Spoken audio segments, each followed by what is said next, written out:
जय हिंद दोस्तों, आप सभी का स्वागत है एक बार फिर से आपके अपने YouTube चैनल यूनिक ज्ञान में।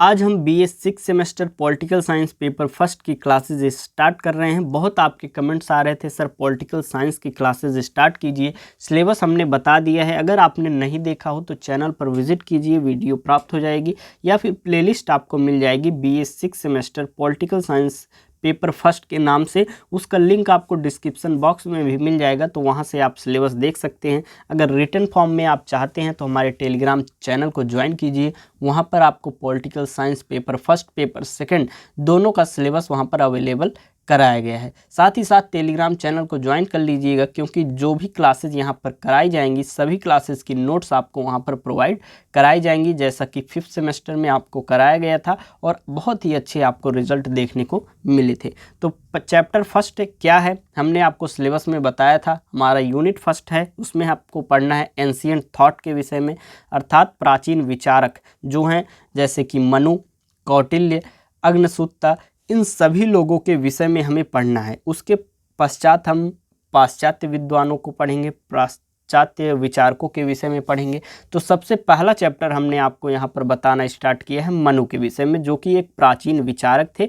वह पॉलिटिकल साइंस में किस प्रकार से सहयोग दिए, राजनीति विज्ञान की उत्पत्ति में किस प्रकार से उनका सहयोग रहा, ये सभी चीज़ें हम पढ़ेंगे। अगर आप चैनल पर नए हैं तो चैनल को सब्सक्राइब कर लीजिए, क्योंकि आपकी सारी क्लासेस यहाँ पर कंप्लीट कराई जाएंगी। टेलीग्राम चैनल ज्वाइन कीजिए, जिसका लिंक आपको डिस्क्रिप्शन बॉक्स में दोनों का मिल जाएगा, प्लेलिस्ट भी आपको मिल जाएगी, वहाँ से सभी क्लासेज आप देख सकते हैं। पॉलिटिकल साइंस पेपर सेकंड के भी सिलेबस बता दिए गए हैं, वह भी आप देख सकते हैं।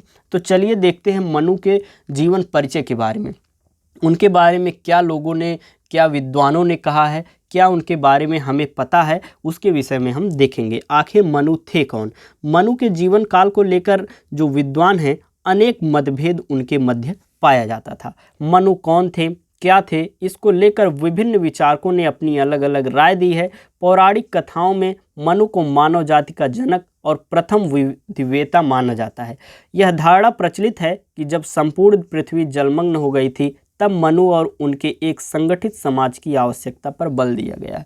यह आपने भी सुना होगा कि जब पूरी पृथ्वी जलमग्न हो गई थी, तब मनु ने यहाँ पर सृष्टि रचना में एक प्रकार से सहयोग दिया था, और इन्हीं से यह एक प्रथम व्यक्ति थे। प्रथम व्यक्ति थे किसके, हमारी सृष्टि के, जब जलमग्न हमारी पृथ्वी हो गई थी। तो यह बहुत ही एक प्रकार से प्रचलित धारणा है। आगे हम देखेंगे प्राचीन भारतीय राजनीतिक चिंतन जो है, वह पाश्चात्य राजनीतिक चिंतन से भी पहले का है। जो पाश्चात्य राजनीतिक जो विचारक हैं, उन्होंने जो विचार अपने दिए हैं, उससे पहले भी प्राचीन भारतीय राजनीतिक जो विचारक हैं, उन्होंने अपने विचार दिए हुए हैं। भारतीय चिंतकों ने जो विचार प्रस्तुत किए हैं, वे राजनीति शास्त्र के लिए अत्यंत महत्वपूर्ण हैं। मनु ने मानव के संपूर्ण सामाजिक जीवन की व्यवस्था की परिकल्पना की है। उस समय में, प्राचीन समय में मनु जो थे, उन्होंने जो व्यक्ति होता है, उनके संपूर्ण सामाजिक जीवन की एक प्रकार से व्यवस्था को उन्होंने कल्पना कर ली थी, परिकल्पना कर ली थी। उन्होंने मानव के सामाजिक जीवन के उन सिद्धांतों का विवेचन किया है जिन्हें सभी कालों और देशों में लागू किया जा सकता है, ऐसी उन्होंने परिकल्पना की हुई थी। अब हम उनके विचार के विषय में जानेंगे। मनु के विषय में हमको जानने के पश्चात उनका एक प्रकार से हमने भूमिका बना ली कि वह कौन थे, उनकी धारणा क्या प्रचलित है, वह किस समय के। हमें एंशिएंट थॉट पढ़ने हैं, तो वह प्राचीन विचारक थे एक प्रकार से, यह भी हमने जान लिया है।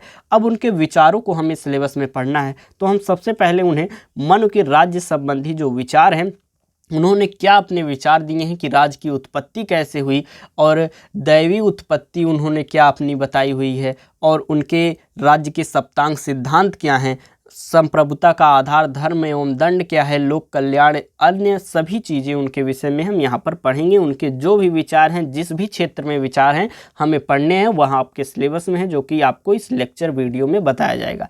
तो सबसे पहले हम मनु के राज्य संबंधी विचार में राज्य की उत्पत्ति के विषय में समझेंगे। आपको पहले ही बता दें, जब हम किसी भी एक प्रकार से थिंकर की थॉट को जानते हैं किसी के विषय में, तो उसमें हमें समझना मात्र ही नहीं, हमें याद करना भी होता है।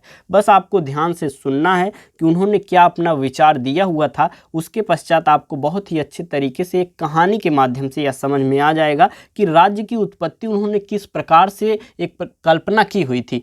कल्पना की थी तो एक कहानी के माध्यम से ही की थी, तो उस कहानी को हमें समझना है। तो आपको हम उस कहानी को बताते हैं। भारत के महान स्मृतिकार जो मनु हैं, उन्होंने अपने प्रसिद्ध ग्रंथ मनुस्मृति, उन्होंने अपनी प्रसिद्ध ग्रंथ लिखी थी मनुस्मृति। उसके 7वें अध्याय में राजधर्म का प्रतिपादन करते हुए राज्य की उत्पत्ति का वर्णन किया है।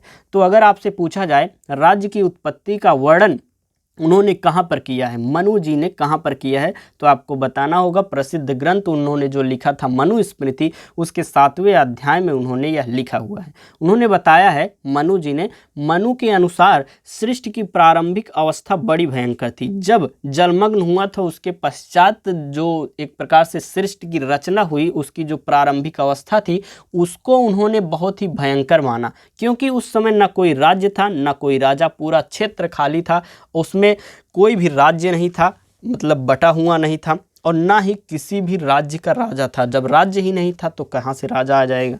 इसके परिणाम स्वरूप चारों ओर अराजकता तथा अशांति व्याप्त थी तथा बलवानों के डर से लोग इधर उधर भागते थे। उनका मानना है, वह कल्पना करते हैं कि जब राज्य की उत्पत्ति हुई, प्रारंभिक जो उसकी अवस्था थी वह बहुत ही भयानक थी, क्योंकि उस समय न कोई राज्य था न कोई राजा था, और उस समय जो बलवान होते थे वह अपने से कम बलशाली लोगों को डराते थे, वह इधर उधर भागते थे। ऐसी स्थिति में ईश्वर ने सृष्टि की रक्षा के लिए राजा की व्यवस्था की। ऐसी जब स्थिति आई, अराजकता की स्थिति आई, तो जो ईश्वर हैं उन्होंने व्यक्तियों की, लोगों की रक्षा करने के लिए राजा की व्यवस्था की।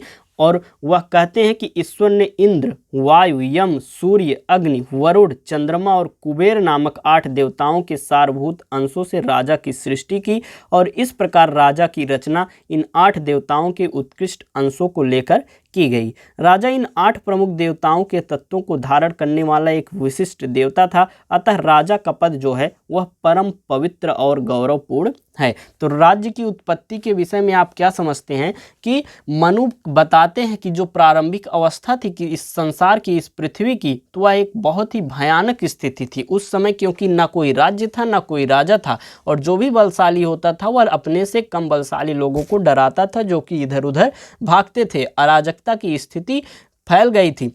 इस समय ईश्वर ने क्या किया, लोगों की रक्षा करने के लिए एक राज्य की, एक राजा की उत्पत्ति की, राजा का निर्माण किया। और राजा का निर्माण कैसे किया, 8 देवताओं को मिलाकर राजा का निर्माण किया, और उन 8 देवताओं के विशिष्ट देवता जो हैं वह राजा हैं, उनके अंदर 8 देवताओं के गुण को व्याप्त किया। यह आपको समझ में आ गया होगा कि राज्य की उत्पत्ति किस प्रकार मनु ने कल्पना की हुई थी। अब उस राजा का, जो राजा है उसका क्या एक प्रकार से प्रतिनिधित्व था, वह किस चीज़ का प्रतिनिधित्व करता है, उसकी पावर्स क्या थी, उसके विषय में जानेंगे। मनु के अनुसार राजा जिस सत्ता का प्रतिनिधित्व करता है उसे मनुष्यों द्वारा चुनौती नहीं दी जा सकती, अर्थात राजा जो है वह एक प्रकार से बहुत ही सम्मान पात्र था। मनु का कथन है कि ईश्वर द्वारा उत्पन्न ऐसा राजा भले ही बालक हो, परंतु उसे साधारण मनुष्य मानकर उसका अपमान नहीं करना चाहिए। वह राजा जो भी बने, या बालक बने या वृद्ध बने या वयस्क व्यक्ति बने, उसको एक समान सम्मान देना चाहिए। उसका अपमान कभी भी लोगों के द्वारा, जनता के द्वारा नहीं करना चाहिए। और वह कहते हैं कि प्रजा को अनिवार्य रूप से राजा की इच्छाओं का पालन करना चाहिए, क्योंकि इसके इच्छा ईश्वर की इच्छा से प्रेरित है। वह राजा को ईश्वर का एक प्रकार से भेजा हुआ दूत समझते हैं, और वह जो राजा है वह ईश्वर की इच्छाओं पर ही कार्य करता है, ऐसा वह कल्पना करते हैं। और जो ईश्वर की इच्छाओं के आधार पर कार्य कर रहा है, उसके कार्य में जनता को हस्तक्षेप करने का कोई भी एक प्रकार से अधिकार नहीं है। इसके आगे हम देखेंगे दूसरा उन्होंने क्या सोचा है। संप्रभुता का आधार उन्होंने धर्म एवं दंड को सोचा है। मनुस्मृति में धर्म और दंड को सम्मिलित रूप से राजा की संप्रभु शक्ति के रूप में वर्णित किया है। मनु के अनुसार धर्म और राज्य एक दूसरे पर परस्पर निर्भर है। राजा को धर्म के अधीन रहते हुए कार्य करना चाहिए। राजा को कैसे कार्य करना चाहिए, धर्म के अधीन रहकर। मनुस्मृति में दंड का सर्वोच्च सत्ता स्वीकार किया गया है। मनु के अनुसार राजा दंड का स्वामी नहीं अपितु अभिकर्ता है, जो कि धर्म के सिद्धांतों के अनुसार निश्चित उद्देश्य के लिए दंड का उपभोग करता है। मनु कहते हैं राजा जो है वह धर्म के हिसाब से कार्य करे और दंड का भी प्रावधान चलता रहे, क्योंकि जब दंड से लोग भयभीत होकर ही अपने कर्तव्यों का पालन करेंगे, धर्मों का पालन करेंगे। इस प्रकार से उसने संप्रभुता का आधार धर्म और दंड को माना था। अगला हम देखेंगे राज्य का सप्तांग सिद्धांत क्या क्या दिया हुआ था। मनु ने राज्य के सावयव स्वरूप की कल्पना की और मनु के अनुसार राज्य के 7 अंग निम्नलिखित हैं। यह भी एक मोस्ट इंपॉर्टेंट टॉपिक है। उनके विचारों में, राज्य के संबंधित विचार में हमने पहला राज्य की उत्पत्ति देखी और संप्रभुता को एक प्रकार से स्थापित करने के लिए क्या आधार थे, धर्म एवं दंड। धर्म के आधार पर राजा को कार्य करना चाहिए और दंड के आधार पर लोग, जो जनता है, वह भी अपने कर्तव्यों का पालन करेगी। इसलिए दंड के प्रावधान का भी रहना बहुत ही आवश्यक है। ऐसा कौन कहता है? मनु कहते हैं। अगला हम देखेंगे राज्य का सप्तांग सिद्धांत कौन सा है। उन्होंने 7 सिद्धांत दिए हैं, जिसमें स्वामी, मंत्री, पुर, राज्य, कोष, दंड और मित्र, ये 7 उनके कौन हैं? अंग हैं। पहला हम देखेंगे स्वामी कौन होगा। मनु ने राजा को स्वामी की संज्ञा दी हुई है। मंत्री, मनु के अनुसार राज्य का कोई योग्य मंत्रियों के बिना चलाना संभव नहीं है, क्योंकि एक अकेला व्यक्ति, राजा, कभी भी इतने बड़े साम्राज्य के बहुत सारे कार्यों को नहीं संभाल सकता है, मनु का कहना था। पुर, तीसरा पुर है। पुर का अर्थ है किले, परकोटे आदि से सुरक्षित राजधानी बनती है। चौथा है राज्य, राज्य से तात्पर्य जनपद से है।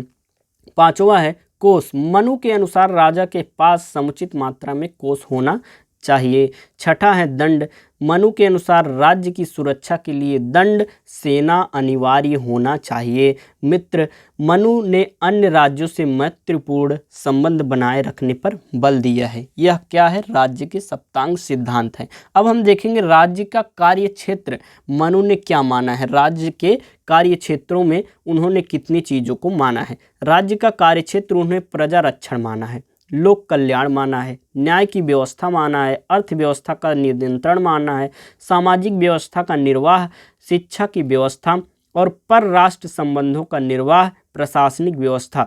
इन 8 चीज़ों को उन्होंने राज्य का कार्यक्षेत्र माना है, क्योंकि किसी भी राजा का परम कर्तव्य क्या होता है? प्रजा का रक्षा करना, प्रजा के लोक कल्याण का काम करना, लोगों के कल्याण का कार्य करना और अपने राज्य में न्याय की व्यवस्था लाना, अर्थव्यवस्था का नियंत्रण रखना, जिससे लोगों के उपस्थित जो जनता है उनके जो भी कार्य हो उनको पूरा किया जा सके, उनकी जो मांग हो वह भी पूरी की जा सके। पांचवा है सामाजिक व्यवस्था का निर्वाह करना भी आवश्यक है। अपने राज्य में शिक्षा की व्यवस्था करना और परराष्ट्र संबंधों का मतलब दूसरे राष्ट्रों से कैसे संबंध रखने हैं, यह भी कौन करेगा? राज्य के ही कार्य क्षेत्र में आता है।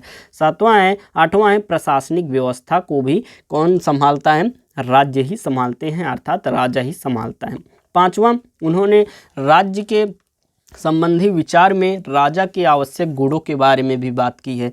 तो राजा के आवश्यक गुण उन्होंने क्या क्या बताए हैं, जिसमें से पहला गुण कौन सा है? मनु के अनुसार राजा को विनयशील होना चाहिए। राजा को कैसा होना चाहिए? विनयशील होना चाहिए, क्योंकि मनु के अनुसार विनय के द्वारा ही राजा राज्य, ऐश्वर्य एवं प्रतिष्ठा को प्राप्त करता है। दूसरा गुण उन्होंने बताया है, मनु के अनुसार राजा को जितेंद्रिय होना चाहिए, मतलब इंद्रियों को जीतने वाला होना चाहिए। जो अपनी इंद्रियों को जीत चुका हो, जितेंद्रिय हो, वह वैसा होना चाहिए किसी भी राजा को, अर्थात उसे अपनी इंद्रियों पर नियंत्रण रखना चाहिए। जो राजा अपनी इंद्रियों को वश में नहीं रख सकता, उसी की प्रजा ऐसे राजा की आज्ञाओं का उल्लंघन करना शुरू कर देती है। ऐसा विचार किसका था? मनु का था। तो आपने क्या समझा? पहला तो विनय होना चाहिए, एक प्रकार से राजा को विनयशील होना चाहिए। दूसरा उन्होंने क्या बताया? दूसरा जितेंद्रिय होना चाहिए, अपने इंद्रियों को जीतने वाला, अपने इंद्रियों पर नियंत्रित रखने वाला राजा होना चाहिए। तीसरा गुण कौन सा बताया? राजा को काम वासना से उत्पन्न 10 दुर्गुणों से दूर रहना चाहिए। ये 10 दुर्गुण कौन कौन से हैं? शिकार खेलना, जुआ खेलना, दिन में सोना, काम कथा, पर निंदा, स्त्रियों में अत्यधिक आसक्ति, मद्यपान, नाच गान में आसक्ति, सुनने और देखने के लिए अत्यधिक आसक्ति और निष्प्रयोजन घूमना। ये जो 10 दुर्गुण हैं, इससे राजा को दूर रहना चाहिए, ऐसा मनु ने राजा के गुणों में लिखा हुआ है। अगला हम देखेंगे चौथा गुण। मनु के अनुसार राजा को क्रोध से उत्पन्न 8 दुर्गुणों से दूर होना चाहिए। पहला तो चुगली करना, दूसरा किसी दूसरी स्त्री के साथ व्यभिचार करना, तीसरा है द्रोह, चौथा है ईर्ष्या, पांचवा असहिष्णुता, छठा है दूसरे के धन का अपहरण करना, सातवां है कठोर वचन बोलना और आठवां है बिना अपराध दंड करना। ये सब नहीं करना चाहिए किसी भी राजा को। ये हो गया चौथा गुण। मनु इन जो दुर्गुणों को बताता है, इन दुर्गुणों से दूर रहने की चेतावनी देते हुए कहता है कि व्यसन तथा मृत्यु दोनों ही कष्टकारक हैं।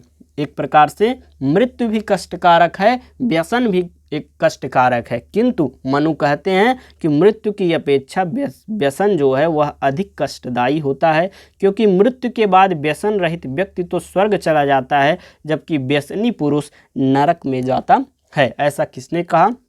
मनु ने कहा। अगला गुण हम देखेंगे, पांचवा गुण। शासन कार्यों के सफल संचालन के राजा में शूरवीरता, पराक्रम, चातुर्य, मानवीय की परख, समय और परिस्थिति के अनुसार आचरण करने की योग्यता आदि गुणों का समावेश होना चाहिए। बस आप ध्यान से सुनते रहिए। ये गुण जो बताए जा रहे हैं मनु के द्वारा, आप पता होगा पहले से ये सभी बातें आपके दिमाग में होंगी। बस एक बार आप ध्यान से सुनते रहिए। जब पेपर में आपके पूछा जाएगा राजा के गुणों के बारे में, तो आप इतने आसानी से लिख देंगे, क्योंकि आपने इन गुणों को सुना है। आप रिवीजन कर लेंगे, टेलीग्राम चैनल पर आपको इसकी लिंक पीडीएफ्स मिल जाएंगी, तो आपको और अच्छे से याद हो जाएगा।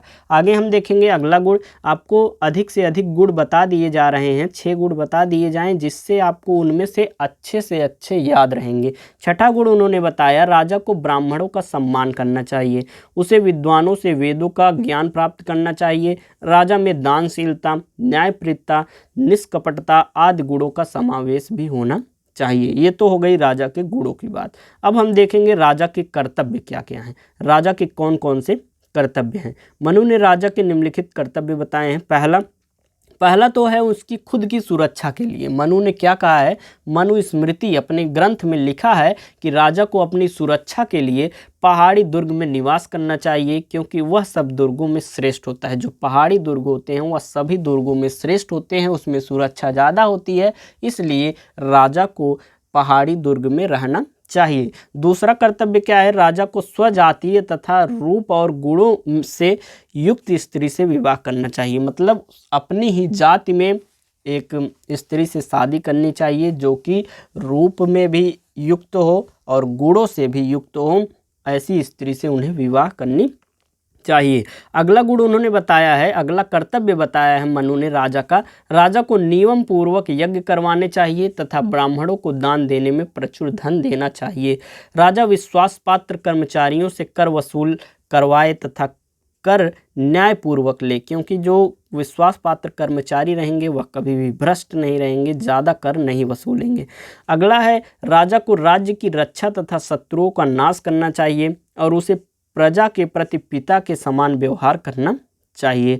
अगला कर्तव्य है, राजा को विविध कार्यों, सेना, कोष, संग्रह आदि के लिए विभिन्न अध्यक्ष नियुक्त करना चाहिए और राजा को स्वयं उनके कार्यों का निरीक्षण करना चाहिए। राजा को गांव तथा नगरों के देखभाल के लिए अधिक नियुक्त करने चाहिए अधिकारी, और राजा को गुप्तचरों द्वारा इन अधिकारियों के कार्यों जानकारी प्राप्त करनी चाहिए। ये सभी हो गए क्या? कर्तव्य। अगले कर्तव्य क्या है? अगला राजा का कर्तव्य, राजा को युद्ध से कदापि नहीं डरना चाहिए। राजा को कभी भी युद्ध से डरना नहीं चाहिए, उसे पूरी शक्ति के से युद्ध करना चाहिए।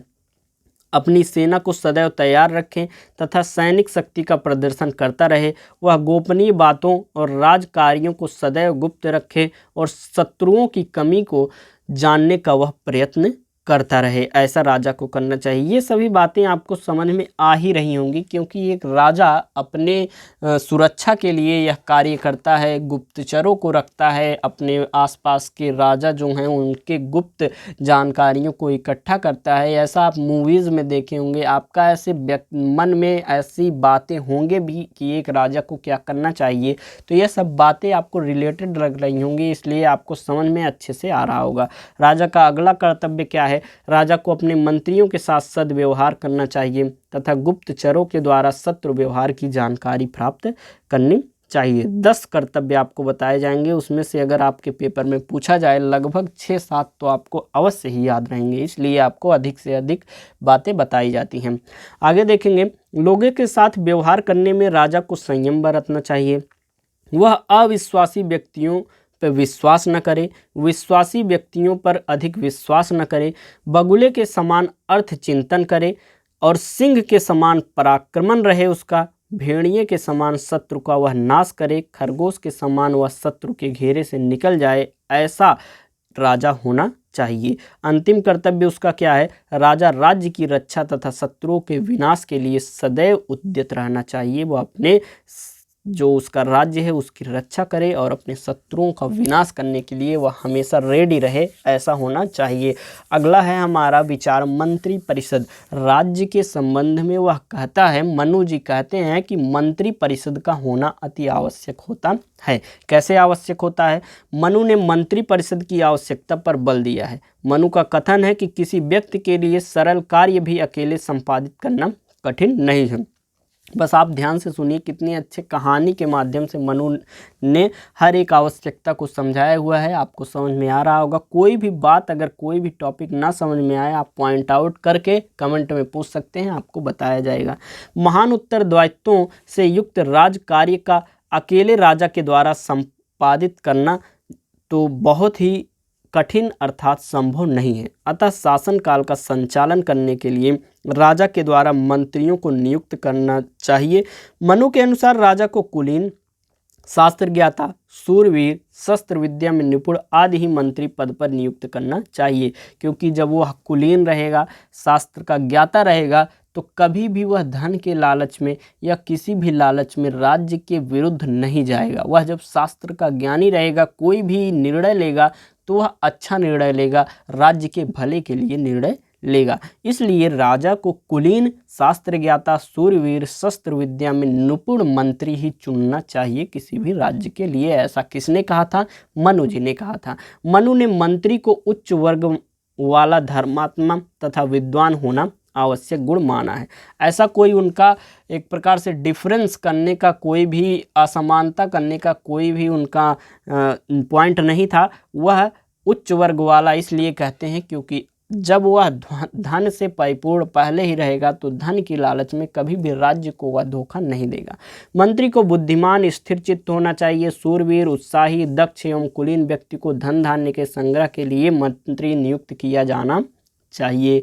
मनु के अनुसार राजा को महत्वपूर्ण समस्याओं पर मंत्रिपरिषद के सदस्यों को पृथक पृथक एकांत मंत्रणा करनी चाहिए तथा सब सदस्यों से मंत्रणा करने के बाद अपने विवेक से निर्णय लेना चाहिए। ये चाहिए होगा, अर्थात यह बात आपको भी पता हो, सुननी सबकी चाहिए लेकिन करनी अपने मन की चाहिए। तो उसी बात को मनु जी ने कहा है, आप मंत्रणा हर एक मंत्री से कर लीजिए, उसके पश्चात अपने विवेक से आप निर्णय लीजिए।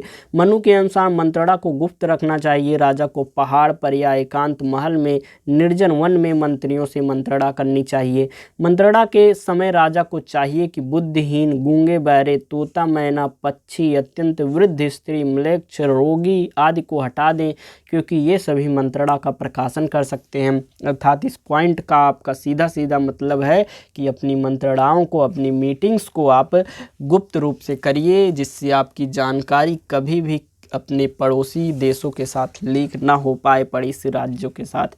आगे देखेंगे, मनु ने मंत्री को गोपनीयता पर बल देते हुए कहा है कि जिस राजा के मंत्री को दूसरे लोग नहीं जानते, वह राजा कोष से हीन होने पर भी संपूर्ण पृथ्वी का भोग करता है।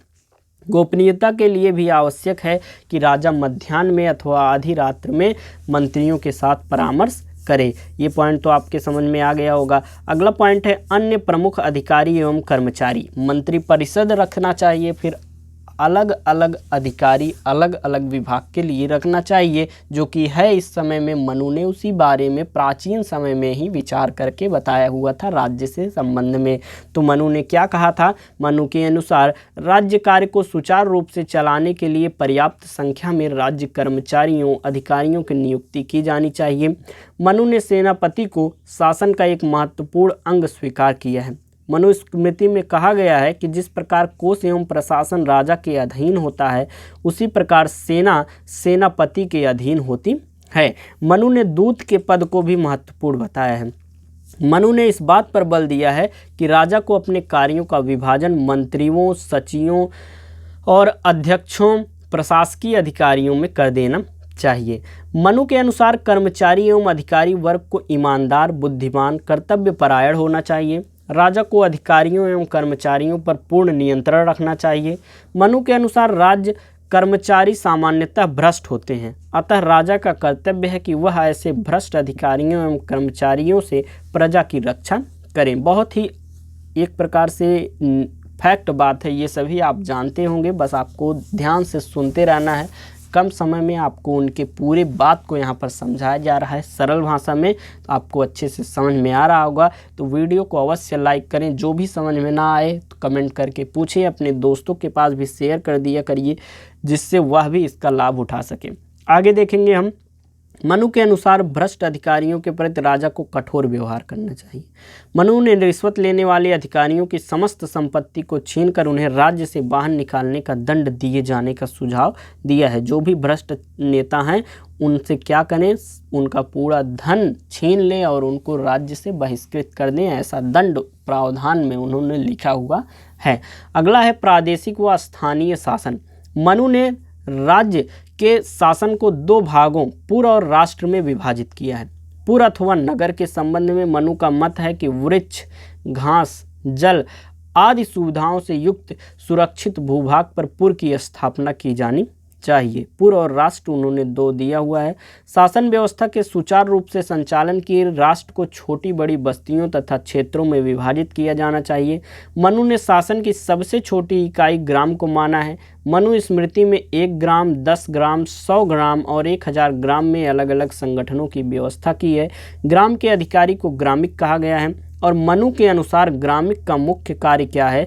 ग्राम में शांति और व्यवस्था बनाए रखना और प्रजा से कर वसूल करके उच्च अधिकारी तक पहुंचाना बताया गया है। ये किसका कार्य है? ग्रामिक का, जो कि ग्राम का एक प्रकार से इस समय में आप देखेंगे तो प्रधान होता है। 10 ग्रामों के अधिकारी को 10 ग्रामपति, 20 ग्रामों के अधिकारी को विसंती और 100 ग्रामों के अधिकारी को सती और 1000 ग्रामों के अधिकारी को सहस्त्रपति कहा गया है। प्रत्येक संगठन के अधिकारी को उच्च संगठन के अधिकारी के प्रति उत्तरदायी माना गया है। जैसे ग्रामिक को 10 ग्रामों के अधिकारी के प्रति और गांवों के सभी अधिकारियों के कार्यों की देखभाल करने के लिए पृथक पृथक मंत्री करने का सुझाव भी दिया गया है। सोचिए उस समय में जो आज के समय में भी चल रही है व्यवस्था, उसको मनु ने सोचकर राज्य की उत्पत्ति, राज्य के संबंध में अपने विचारों को स्पष्ट किया था। कितना आगे की सोच उस समय मनु के द्वारा की गई थी उनके ग्रंथ मनु स्मृति में।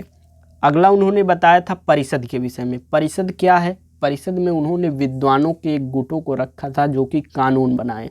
मनु ने कहा था मनु स्मृति में कि परिषद का भी उल्लेख करते हुए उसमें कहा था जिसका आशय है कि विद्वान व्यक्तियों की विधायिका से है। यह ऐसे विद्वान व्यक्तियों की सभा थी जो 3 वेदों के ज्ञाता हों। परिषद में 3 से 10 तक सदस्य होने चाहिए। जो परिषद उन्होंने बताया है राज्य में होना चाहिए, उसमें उन्होंने बताया है कि 3 से 10 तक सदस्य रहें, जिसमें कम से कम 3 व्यक्ति ऐसे होने चाहिए जिनमें प्रत्येक अलग अलग वेद का प्रकांड पंडित हो। यह अपेक्षा की गई है कि इन विद्वान व्यक्ति को राज्य में कानून निर्माण संबंधी कार्यों में सहायता देनी चाहिए। और हमारा लास्ट टॉपिक है राजा निरंकुश नहीं है। आपने देखा होगा कि जो पाश्चात्य विद्वान हैं हमारे, उन्होंने दैवीय उत्पत्ति के सिद्धांत, राज्य के दैवीय उत्पत्ति के सिद्धांत के अनुसार राजा को निरंकुश बताया है।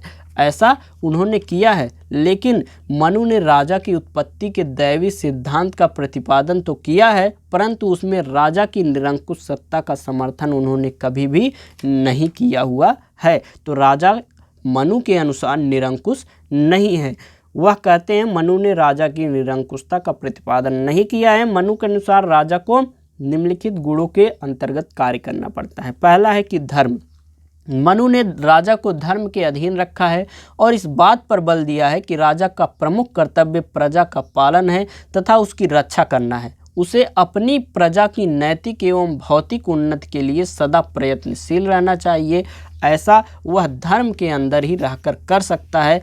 इस पॉइंट से भी आपको देखने को मिलता होगा कि राजा निरंकुश नहीं है। दूसरा है दंड नीति और न्याय व्यवस्था।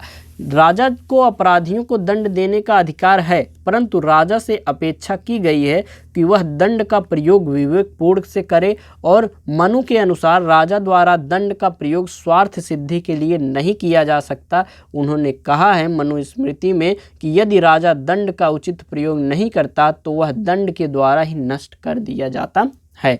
यह भी सिद्ध करता है कि राजा निरंकुश नहीं है। मनु के विचारों में, मनु के द्वारा उन्होंने जो राज्य की उत्पत्ति की है, राज्य के विचार में जो विचार दिए हैं, उसमें राजा निरंकुश नहीं है। अगला पॉइंट उन्होंने बताया है संस्थागत नियंत्रण। मनु के अनुसार राजा को शासन कार्यों के संचालन के लिए मंत्रियों एवं अन्य उच्च पदाधिकारियों से समय समय पर परामर्श करना चाहिए। मतलब उन्होंने जो विद्वान परिषद बनाया है, जो मंत्री रखे हैं, जो अलग अलग विभाग के अधिकारी हैं, उनसे एक प्रकार से परामर्श लेते रहना चाहिए, उनके आधार पर कार्य करना चाहिए। और इस प्रकार मनुस्मृति ने राजा को निरंकुश सत्ता प्रदान नहीं की है। राजा में देवत्व का जो अंश माना गया है, उसके मूल में भावना यही है कि प्रजा को अपने रक्षक तथा स्वामी के प्रति सदैव सम्मान की दृष्टि रखनी चाहिए।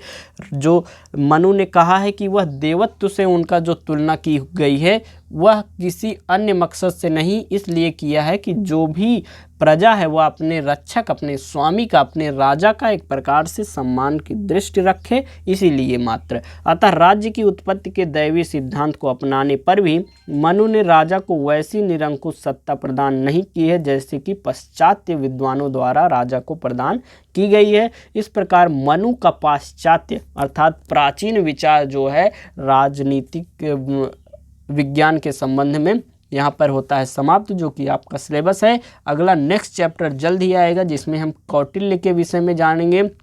कौटिल्य ने राज्य के संबंध में क्या अपने विचार प्रस्तुत किए हैं, इन सभी चीज़ों के बारे में अच्छे से देखेंगे।